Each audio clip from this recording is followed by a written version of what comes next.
Good morning. I've requested a special greeting for you from Hank. Happy New Year. I want to say it in, it's a year of the pig. It's a Chinese New Year and also most of Asian. So it's the Easter New Year, put it that way. And for Vietnamese, we say chúc mừng năm mới. And Chinese, I say Cung hỷ phát choi. Okay, and, they have to repeat it. Oh, okay. So first we do Vietnamese, so it's easy for me and for you, all of you. Okay?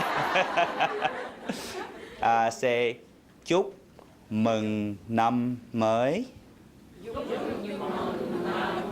Very good, you speak like me. And the Chinese version is say Cung hỷ phát choi. Perfect. I thought you all Chinese. Thank you. And what about the Korean version? Oh, Jennifer, hi. You're doing the Korean and Happy New Year. Okay. Over the mic? Yes. Are they repeating after me or I'm just saying it? Yes, they have to repeat after you. Okay, it's a little long, so I'm going to break it in parts. It's 새 복 많이 받으세요. 새해 복 많이 받으세요. She began teaching dancing to children at age 16, thus beginning her love for working with children, and has been teaching since most recently for both Lula, Washington, and the Westchester YMCA. During her graduate experience at Pacific Oaks College, she focused on combining her two passions together, dance and child development. She completed her graduate program in 2005 and produced her thesis research entitled The Theoretical Implications of Identity Construction Through Dance. She shared her study at the 2006 International Association for Blacks in Dance conference in Los Angeles and is committed to sharing her research, informing educators about the importance of the performing arts and its impact on the whole child. I'd like to introduce to you at this point Christine Elena Wilson.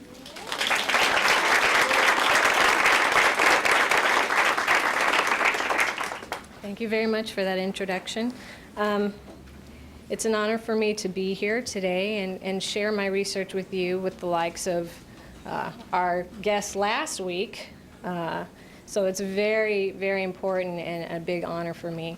I know we're pressed for time, and Marianne has already asked me to do this in 30 minutes. And I did this at the IABD in like an hour 45. So if I run through this with the urgency, like a one-armed pirate trying to itch himself, just please bear with me, okay? Thank you. Okay, so here's a brief synopsis of my thesis. And basically, she is correct. I did attempt to merge my two loves together, which I did, and I'm very proud of. And I copyrighted it. But the idea today is to merge the importance of dance within two concepts. And one is the effect of dance and identity construction in children. And the other is to talk about the importance of dance using dances within the African diaspora and its importance to the human body, mind, and spirit. And they're both related. And they both have a lot to do with what we do here at LA Up.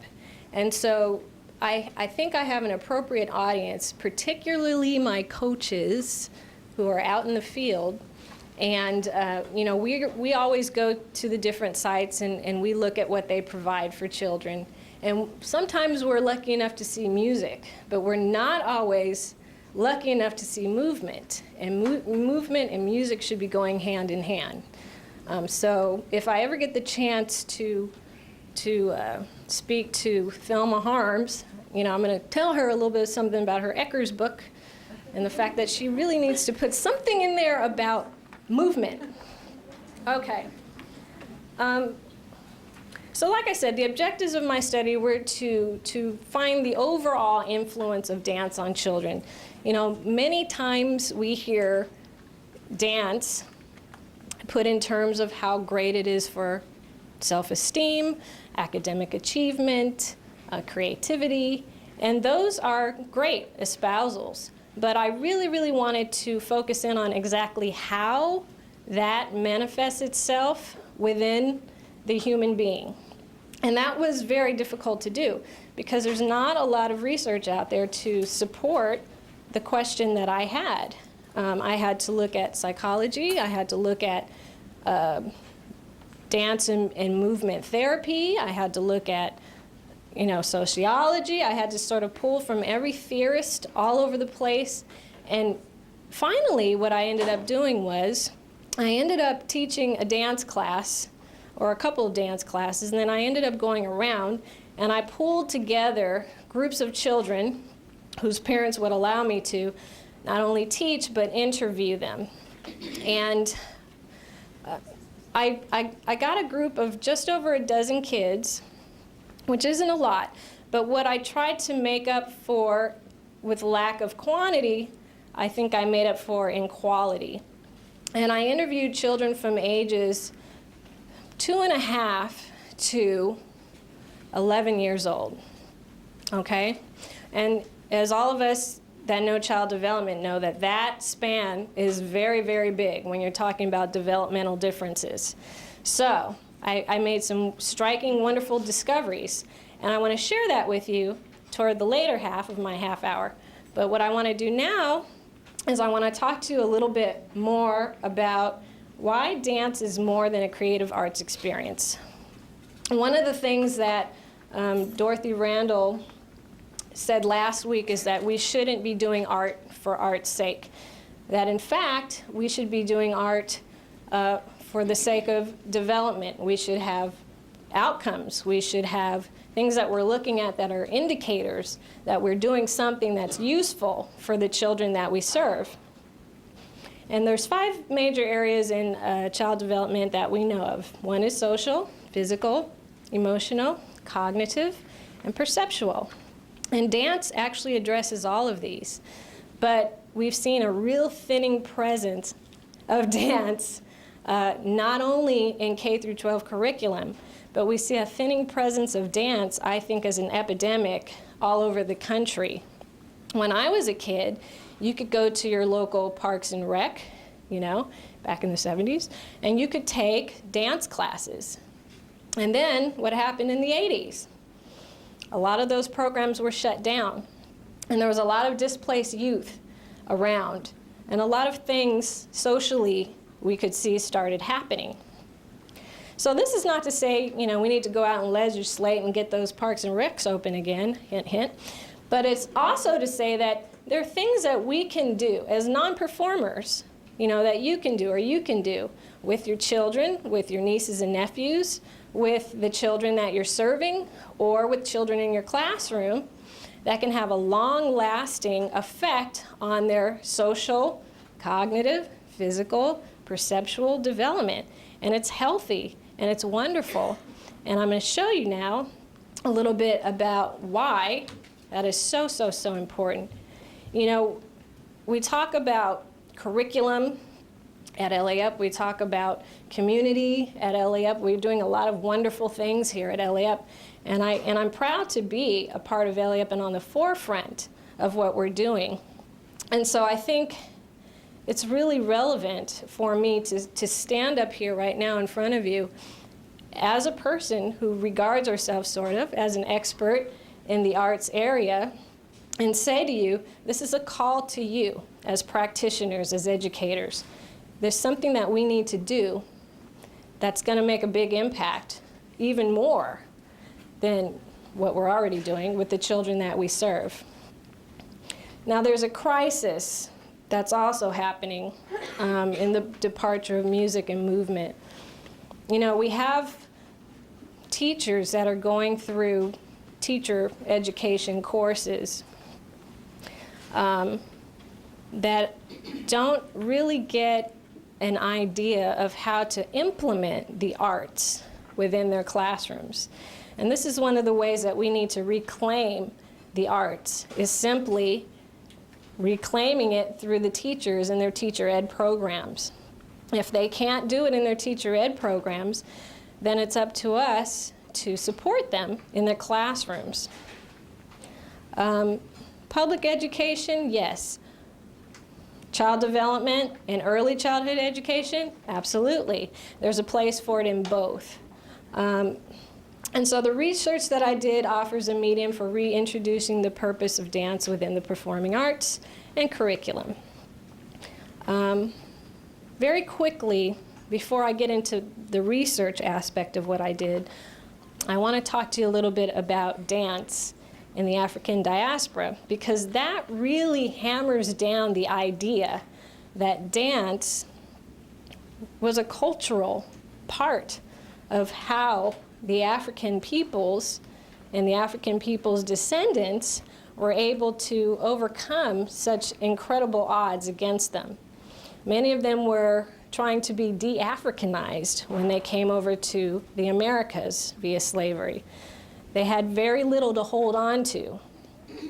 They had very little resources. Many came over with absolutely nothing. And when they were finally here, if they made it alive, they were scattered. Their families were scattered completely. How does one hold on to their culture in that sense? What do you do? Well, one of the things was the music. And the other thing was the dance. Music and dance in the African culture were a way of life. Music and dance was used to socialize their children. Music and dance was used to warn them of, dangers. It was a part of their ritual. It was a part of their religion. It was an everyday occurrence in African culture. And now we're really talking about over 175 million people that are in the African diaspora, and thousands of different cultures. So we're talking about thousands of different types of dance. I'm not going to show you those thousands of different types of dance. I don't know them. I know a few. But what I really want to share with you is the way in which it was such an important piece of the African culture. African dance has a really unique urgency to it. The dancer has a direction, and the dancer has a purpose.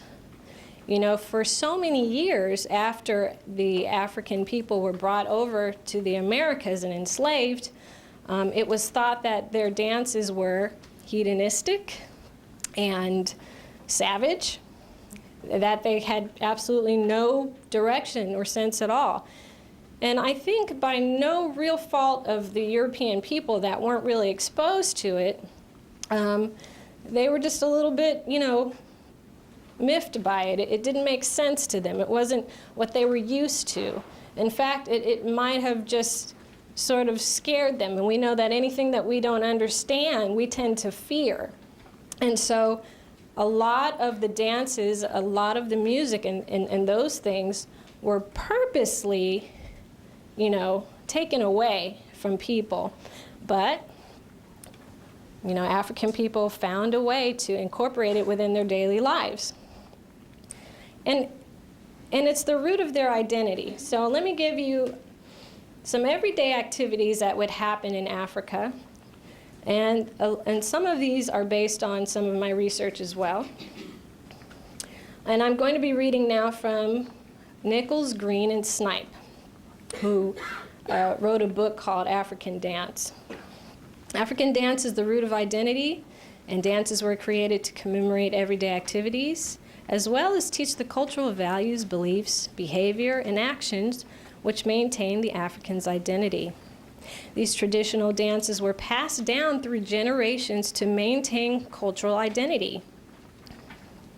The transcultural influence on African dance as a bridge to African identity and the dehumanizing act of slavery didn't thwart it.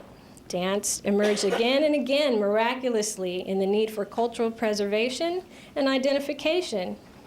Africans use dance as a metaphor for the physical desire to survive and the metaphysical need to fill that survival with hope. There exists in African dance an organic relationship to rhythm, hence the dominance of the drum. And I've heard it say that there is no dance without the drum. There were other percussive instruments, of course, besides the drum. Their woodwind instruments came out of Africa, as well as string instruments, depending on the area and the resources they had available. Not every part of Africa had animals and trees that were indigenous to it, so not every part of Africa used drums. Even on the west coast of Africa, because we had, the shoreline there, you will find a lot of not only the costumes that they wore, but the instruments that they fashioned were made out of shells. So you're going to have a huge variety and just a lot of various different dances, tribal wear, costumes, instruments, and they all went together very purposefully. For example, now what we do here in the morning, which we didn't do because I don't know where Kevin was our call and response. The call and response of the Maasai is found in other dance forms as well, but not within the voice, but actually within the music itself. And if anyone here has ever watched or seen African dance, you know that the drums are doing all the talking for the actual dance. And they will do a beat, and those beats are very specific, very culturally specific, just like they are in parts of South America, and you have to be very respectful of those cultural beats. And then they'll call the next dancer up. The samba and the candomblé of Brazil, the Cuban santeria, Trinidad shango, Guyana's kumfa, Jamaica's kumina, and thousands of other dances specific now to those 175 million people in the diaspora. In southwest Angola, the Tichitelela is a dance which depicts an everyday cultural teaching. And here's what it is.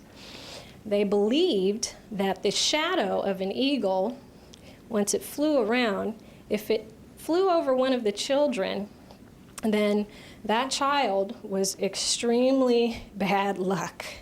And so the rest of the families would gather up their children and run into the house.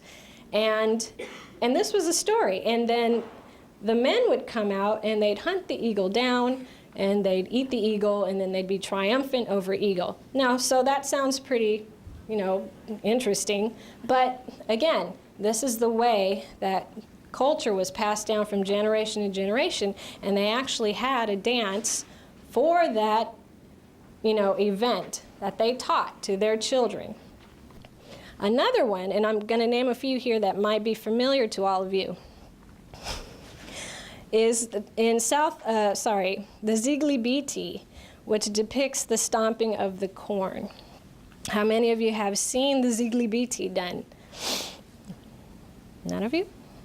Okay, so this is an African dance. I'm not going to do it because I got these boots on. But there's rapid foot movement, very rapid, almost like stomping. And it's very joyous. And basically, the Ziglibiti was a dance that was done to stomp the corn, and it was a very fine pattern that they eventually stomped the corn into, that they would make their breads and things out of as a part of their diet. So dance was a celebration of life. Dance was a celebration of their everyday activities. Here's another one. The ventilateur is a popular dance in Senegal in which women imitate the blades of a fan. This dance resurfaced in American culture as the butt. Who remembers the butt? Doing the butt. You remember that one? Well, guess what? That was an African dance way before it came here to, you remember that. That's why you're laughing so hard. Okay? I should make you come up here and do it. Okay. So there are lots of dances that come from Africa that resurface again in the Americas. Why? Because that piece of culture would not die. You had to have a piece of it come over with you so that you could have some hope of survival, some hope of we're not a lost group of people. You know, one thing that I really appreciated about our speaker last week is she said, you know, at one point, we weren't Maasai, we weren't Zulu, we weren't this or that anymore. We were just one people. And that is the way that survival had to be done. Okay. The Pehu acrobats, okay, use the same movements we see here in America called breakdancing. So basically, you see two men standing off with one another, just like they do in breakdancing, and then they go into a headstand or a body spin of some sort. This has been going on for thousands of years, okay? But it came here to America somehow, and we named it breakdancing. Well, there's a lot of dance that was happening here in America, and it took about 300 or so years before African dance became known as an art form, something that we could culturally look at as art and accept as art and go and see it. And that didn't really start taking place until the early 1900s. Before that, you know, there was a lot of dance happening, but it wasn't really accepted by society yet. And we had, you know, wonderful people like Pearl Primus. We had wonderful people, and we had wonderful dance companies emerge in the 30s, the African Ballet Dance Company, and our modern day African American dance companies as well. And I'm always excited because around February, March is dance season here in LA. And so I would encourage all of you to take your children and take your loved ones and your spouses and go see a dance performance. Okay, now I'm going to get back to my research. And what I want to share with you is, although other social subdivisions of my life I had some pretty good, you know, ins and outs with, the one particular domain of my life which I really enjoyed and really brought me to feel like accepted and I'm good at something was dance. And so that was something for me. If I didn't have that, I wonder how I would feel about myself. I'm not sure. You know, for musicians, it's an instrument. You know, for doctors, and it's helping people, and you just feel a sense of who you really are. Who am I? Is sort of the phrase that we ask ourselves while we're growing up. And where do I fit in? Well, I really don't want our youth to be lost. And since I sort of felt a belonging through dance, I wondered how that really works. Could I make children feel that way? Could others make children feel that way? And if they do feel that way, how can I theoretically prove that they really feel that way? So, I have 4 volunteers that just happen to be from Provider Ops that are going to come up and they're going to help me with this portion of my presentation today. Melita and Victoria, Keisha Lynn, and Doris. Let's give a great big hand for our volunteers.